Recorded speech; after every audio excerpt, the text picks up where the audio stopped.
మరింత సమాచారం మా ప్రతినిధి సాయి శంకర్ లైవ్ లో అందిస్తారు. సాయి శంకర్, అసలు ఏం జరుగుతోంది? ఈవీఎంలను పలగొట్టిన దృశ్యాలు మనం చూస్తున్నాము పిన్నెల్లి రామకృష్ణారెడ్డి, కానీ ముఖేష్ కుమార్ మీనా మాత్రము అటువంటి ఈవీఎం పగలగొట్టిన సందర్భాలు ఏవీ లేవు అంటూ కూడా ప్రెస్ మీట్ లో చెప్పిన సందర్భాలు నెలకొన్నాయి. దీనిపైన ఏమంటారు? ఎన్నికల సంఘం వీరిపైన చర్యలు తీసుకునే అవకాశాలు ఉన్నాయా? ప్రధానంగా ప్రస్తుతం మాచర్ల నియోజకవర్గంలో ఉన్నటువంటి పాల్వాయి గేట్ సెంటర్ దగ్గర ఉన్నటువంటి ఒక ఈవీఎం కేంద్రం, అంటే దీని నెంబర్ కూడా 202, లోక్సభకు సంబంధించి 14, అదేవిధంగా అసెంబ్లీ నియోజకవర్గానికి సంబంధించి 202 ఈ పోలింగ్ కేంద్రం దగ్గర మనం ప్రజెంట్ ఉండటం జరిగింది. ఈ పోలింగ్ కేంద్రంలోనే ప్రస్తుతం నిన్న రిలీజ్ అయినటువంటి ఒక సీసీటీవీ ఫుటేజ్ అనేది కూడా ఈ పోలింగ్ కేంద్రంలోనే రిలీజ్ చేయడం జరిగింది. ఇది ఇక్కడ మన నెంబర్ కూడా చూసుకోవచ్చు. ఈ నెంబర్కి సంబంధించినటువంటి పోలింగ్ కేంద్రంలోనే రగడ జరగడం జరిగింది. ప్రధానంగా కూడా ఈ పోలింగ్ కేంద్రానికి సంబంధించి కూడా పోలింగ్ జరుగుతున్నటువంటి సమయంలో ఉదయం 11 గంటల సమయంలో ఇక్కడికి ఎమ్మెల్యే మాచర్ల ఎమ్మెల్యే అయినటువంటి పిఆర్కే రావడం జరిగింది. ప్రస్తుతం మనం చూడొచ్చు విజువల్స్లో ఈ పోలింగ్ కేంద్రంలోకి రావడం జరిగింది. రావటం కూడా చాలా అగ్రెసివ్గా వచ్చినటువంటి పరిస్థితి ఉందనే విధంగా కూడా ఆ రోజు ఇక్కడ పోలింగ్ బూత్లో ఉన్నటువంటి కొంతమంది ఏజెంట్లు చెప్తున్నారు. ప్రస్తుతం మనం చూస్తున్న విజువల్స్లో ఈ టేబుల్స్లోకి సంబంధించి ఇక్కడ మనం ప్రజెంట్ ఉన్నటువంటి ఆ టేబుల్ పైన ఆ రోజు ఈవీఎంలను కూడా ఏర్పాటు చేయడం జరిగింది. ఆ ఈవీఎంలకు సంబంధించినటువంటి వాటిని ధ్వంసం ఇక్కడే ఈ ప్రస్తుతం చూస్తున్నటువంటి ప్లేస్ ఏదైతే ఉందో ఆ ప్లేస్లోని ధ్వంసం చేయడం జరిగింది. దీనికి సంబంధించినటువంటి ఫుటేజ్ ఏదైతే ఉందో వెబ్కాస్టింగ్ ద్వారా రికార్డ్ అయినటువంటి ప్రతిదీ కూడా ఈ పోలింగ్ కేంద్రంలో వెబ్కాస్టింగ్ ద్వారా రికార్డ్ చేయడం జరిగింది. ఎందుకంటే ప్రధానంగా కూడా ఇవన్నీ కూడా సమస్యాత్మకమైనటువంటి ప్రాంతాలుగా ఉన్నటువంటి పరిస్థితి నేపథ్యంలో వీటన్నిటికీ సంబంధించి వెబ్కాస్టింగ్ కూడా ఏర్పాటు చేశారు. వెబ్కాస్టింగ్లో రికార్డ్ అయినటువంటి ఒక వీడియోనే నిన్న రిలీజ్ చేయడం జరిగింది. ప్రస్తుతం మనం ఇక్కడ చూడొచ్చు, అభ్యర్థులకు సంబంధించినటువంటి ఏదైతే లిస్ట్ ఉందో ఆ లిస్టును కూడా మనం పరిశీలించవచ్చు. ప్రధానంగా కూడా ఈ ఈవీఎంలకు సంబంధించినటువంటి ధ్వంసం జరిగిన వీడియో రిలీజ్ అయినటువంటి పోలింగ్ కేంద్రం ఇదే. ఇక్కడి నుంచే పోలింగ్ కేంద్రంలో జరిగింది. అయితే దీనికి సంబంధించి నిన్నటి వరకు ఎటువంటి కేసు కూడా నమోదైనటువంటి పరిస్థితి లేదు. ఒకవేళ ఈ కేసుకు సంబంధించి కూడా ఎవరో గుర్తు తెలియని వ్యక్తి దీనిని ధ్వంసం చేశారు అనే విధంగా కూడా కేసు నమోదైంది అనే విధంగా కూడా అధికారులు చెప్పడం జరిగింది. అయితే ప్రస్తుతం ఈ వీడియో రిలీజ్ అయ్యి కొంత వైరల్ అవుతున్నటువంటి నేపథ్యంలో ప్రస్తుతం అయితే ఈ ఈవీఎంలు ధ్వంసం చేసింది ఎమ్మెల్యే పిఆర్కేనే అనే విధంగా గుర్తించి ఆయన పైన కూడా కేసు నమోదు చేసినట్లు ప్రస్తుతం అయితే అధికారులు చెప్పినటువంటి పరిస్థితి ఉంది. సాయి శంకర్, అయితే పోలింగ్ వెబ్కాస్టింగ్ జరుగుతున్న ఆ ప్రాంతంలోకి పిన్నెల్లి రామకృష్ణారెడ్డి ఆయన అనుచరులు కూడా స్పీడ్ గా కొంచెం అగ్రెసివ్ గా లోపలికి వెళ్తున్న దృశ్యాలు మనం చూస్తున్నాం. ఎగ్జాక్ట్ గా ఆ రోజు అసలు ఏం జరిగింది? ఆయన అంత ఆగ్రహవేశంతో ఈవీఎంలు పగలగొట్టాల్సిన అవసరం ఏమొచ్చింది?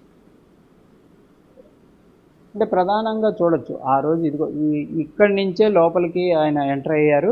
లోపలికి వెళ్ళినటువంటి నేపథ్యంలో ఈవీఎంలకు సంబంధించి కూడా లోపలికి కూల్గా వెళ్ళినటువంటి పరిస్థితి కూడా మనం చూస్తున్నటువంటి పరిస్థితుల్లో ప్రజెంట్ అయితే కనబడుతున్నటువంటి పరిస్థితి ఉంది. ఆయన లోపలికి వెళ్ళటం విధానం కానీ అక్కడికి వెళ్ళిన తర్వాత ఒక్కసారిగా అగ్రెసివ్గా వెళ్ళినటువంటి పరిస్థితి మాత్రం రెండు గమనిస్తే, ఆ రోజు స్థానికంగా ఉన్నటువంటి మహిళలు కొంతమంది కానీ ఆ ఈవీఎం కేంద్రంలో ఎదుర్కొన్న శేషగిరిరావు ఎవరైతే ఉన్నాడో అతని పైన దాడి జరిగినట్టు కూడా చెప్తున్నారు. ప్రత్యక్షంగా ఉన్న మహిళలు మాత్రం ఒకే అంశం చెప్తున్నారు. ఈ కేంద్రంలోకి ఎమ్మెల్యే రావడం జరిగింది, లోపలికి వెళ్ళారు, ఈవీఎంలు ధ్వంసం చేసి బయటకు వచ్చారు. రాగానే మేమందరం ఎందుకు సార్ మీరు ఇన్నిసార్లు వచ్చారు, ఎందుకు ధ్వంసం చేశారని అడిగే ప్రయత్నం చేయగానే మాకు వైపు చేతులు చూపిస్తూ భయభ్రాంతులకి భయానికి మిమ్మల్ని కంపల్సరీగా మీ పైన చర్యలు తీసుకుంటాను అనే విధంగా ఒక వేలు చూపిస్తూ వెళ్ళిపోయారనే విధంగా కూడా కొంతమంది గ్రామస్తులు, అంటే ఆ రోజు ఈ పోలింగ్ కేంద్రంలో ఉన్నటువంటి మహిళలు ఎవరైతే ఉన్నారో వాళ్ళతో మాట్లాడినటువంటి నేపథ్యంలో చెప్తున్నారు. పోలింగ్ అయిపోయిన తర్వాత కూడా 4-5 రోజులు, అంటే ఇప్పటికి కూడా థ్రెట్టింగ్ కాల్స్ వస్తున్నాయి, మిమ్మల్ని చంపేస్తాము, ఈ రోజు వస్తున్నారు మా మనుషులు, రేపు వస్తున్నారు అనే విధంగా చెప్తున్నారు అనే విధంగా కూడా మహిళలు అయితే తమ ఒక ఆవేదన వ్యక్తం చేయడం జరిగింది. వాళ్ళు అయితే క్లియర్గా చెప్తున్నారు. ఇద్దరు మహిళలు, మనీ అనే ఆమె, ఇంకో మహిళ, వాళ్ళిద్దరు కూడా చుట్టాలుగా చెప్తున్నటువంటి పరిస్థితి ఉంది.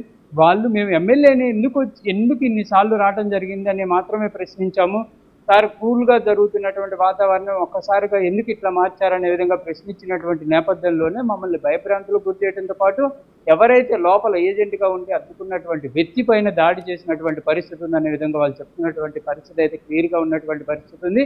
ఈవీఎం ధ్వంసానికి సంబంధించి వాళ్ళు చెప్తున్నారు క్లియర్గా, ఆ రోజు ఇక్కడ మా చేతుల్లో ఫోన్లు లేవు, మా దగ్గర ఏమీ లేని నేపథ్యంలో మేము అది రికార్డ్ చేయలేకపోయాము. లేకపోతే వాళ్ళు కొంతమంది మాత్రం రికార్డ్ చేసి మేము ఏదో అడ్డుకునేటటువంటి ప్రయత్నం చేయడం, ఆయన పైన దాడి చేసినట్టు సృష్టించారు తప్ప ఇక్కడికి రావటమే కాకుండా ఈవీఎంలను పగలగొట్టడమే కాకుండా అడ్డు వచ్చిన మహిళల పైన కూడా ఇష్టం వచ్చినట్టు మాటలు మాట్లాడటం జరిగింది. అసలు ఒక ఎమ్మెల్యేగా ఉన్నటువంటి వ్యక్తి ఈ విధంగా మాట్లాడటం ఎంతవరకు సమంజసం అనే విధంగా వాళ్ళు మీతో తమ ఒక ఆవేదనను కూడా కొద్దిసేపటి క్రితం పంచుకోవడం జరిగింది. వాళ్ళు అయితే క్లియర్గా చెప్తున్నటువంటి పరిస్థితి దీనికి సంబంధించి కానీ చర్యలు అయితే తీసుకోవాలి, మేము భయభ్రాంతులకు గురవుతున్నాము, ఊరు వదిలి వెళ్ళిపోయేటటువంటి సిచ్యువేషన్లో ఉన్నామనే విధంగా వాళ్ళు అయితే క్లియర్గా చెప్తున్నారు. సాయి శంకర్ అయితే ఎలక్షన్స్ పోలింగ్ సమయం ముగిసిన తర్వాత కూడా ముఖేష్ కుమార్ మీనా అయితే ప్రెస్ మీట్ నిర్వహించి ఈవీఎంలో ధ్వంసమైన సందర్భాలు కానీ ఎటువంటివి జరగలేదు, చిన్న చిన్న అల్లర్లు మాత్రం జరిగాయి అంటూ కూడా ఎక్స్ప్లెనేషన్ ఇచ్చిన సందర్భాలు నెలకొన్నాయి. అదేవిధంగా 13వ తారీఖున కూడా పిన్నెల్లి రామకృష్ణారెడ్డి బిగ్ టీవీకి ఇచ్చిన ఇంటర్వ్యూలో కూడా చెప్పుకొచ్చారు, ఈ గొడవలన్నిటికీ కారణము టీడీపీకి సంబంధించిన నేతలు నాయకులే అంటూ కూడా చెప్పారు. కానీ తను చేసిన విధ్వంసంకి సంబంధించి కూడా ఎటువంటి క్లూ కూడా బయటకి రాకుండా బాగా మేనేజ్ చేసిన దృశ్యాలు మనకు కనిపించాయి. అసలు ఎందుకు వీళ్ళు తెలిసి కూడా ఇప్పుడు ముఖేష్ కుమార్ మీనా కూడా తెలిసి కూడా ఆ విషయాన్ని దాచిపెట్టారా? అసలు ఏం జరుగుతోంది? దీనికి సంబంధించిన అప్డేట్స్ ఏమున్నాయి? ప్రధానంగా నిన్న రిలీజ్ చేసాం, టీడీపీ వాళ్ళు రిలీజ్ చేశారా, లేకపోతే సోషల్ మీడియాలోకి అది వచ్చిందా, లేకపోతే ఎవరి ద్వారా వచ్చిందా నేను పక్కన పెడితే ఒక వీడియో క్లిప్పింగు ఒక పోలింగ్ కేంద్రంలోకి ఒక ఎమ్మెల్యే, ప్రస్తుతం ఎమ్మెల్యేగా ఉండటం, ఎమ్మెల్యే అభ్యర్థిగా పోటీలో ఉండటం, ఆ వ్యక్తే డైరెక్ట్గా వచ్చి, అంటే మనం ఘర్షణల్లో గతంలో చూస్తే కార్యకర్తలు రావటమో లేకపోతే ఇంకో విధంగా ఉండేది, కానీ డైరెక్ట్గా ఒక ఎమ్మెల్యేనే వచ్చేసి అక్కడ ఉన్నటువంటి ఏజెంట్లు అడ్డుకుంటున్నప్పటికీ కూడా నెట్టుకుంటూ వెళ్ళిపోయి డైరెక్ట్గా పోలింగ్ కేంద్రం, ఇదే పోలింగ్ కేంద్రంలోకి వెళ్ళి ఆ పోలింగ్లో ఉన్నటువంటి ఈవీఎంలను ధ్వంసం చేశారు. అంటే అంత క్లియర్గా జరిగి వెబ్కాస్టింగ్లో రికార్డ్ అయినటువంటి వీడియో బయటకు వచ్చినటువంటి పరిస్థితి ఉంది. అలాంటిది ఒక ఎలక్షన్ అధికారులు ఎటువంటి సమస్యాత్మకమైనటువంటి అంశాలు జరగలేదని చెప్పడం అనేది ఇక సభ్య సమాజం చూస్తున్నటువంటి పరిస్థితికి ఎలక్షన్ కమిషన్ కూడా ఈరోజు ఆన్సర్ చేయాల్సినటువంటి పరిస్థితి అయితే క్లియర్గా ఉందనే విధంగా చెప్పుకోవచ్చు. ఎందుకంటే ఎన్నికల అధికారులు అంటే ప్రతి పార్టీ కానీ సామాన్య ప్రజలు కూడా ఎంతో గౌరవంగా, వారంటే కొంత భయంకి గురేటటువంటి పరిస్థితులు ఉంటాయి, కంపల్సరీగా స్ట్రిక్ట్గా ఉంటారు ఎన్నికల అధికారులు అంటే అనే విధంగా. అట్లాంటిది ఇంత పెద్ద ఇన్సిడెంట్ ఈ పోలింగ్ కేంద్రంలో జరిగితే ఏమీ జరగలేదనే విధంగా వాళ్ళు చెప్పటం, తర్వాత వీడియో రికార్డు బయటకు వచ్చిన తర్వాత దానికి సంబంధించి పరిశీలిస్తున్నటువంటి విధానాలు, ఇంకోటి మనం గ్రామస్తులతో మాట్లాడేటటువంటి ప్రయత్నంలో ఈ కేసులకు సంబంధించి అక్కడ జరిగిన దాని గురించి ఏమీ అడగలేదు, మీరైతే బయటికి రావద్దు, మీ మహిళలు బయటికి రావద్దు, పురుషులు బయటికి రావద్దు అనే విధంగా చెప్పారనే విధంగా వాళ్ళు చెప్తున్నటువంటి పరిస్థితి ఉంది. అవన్నీ కూడా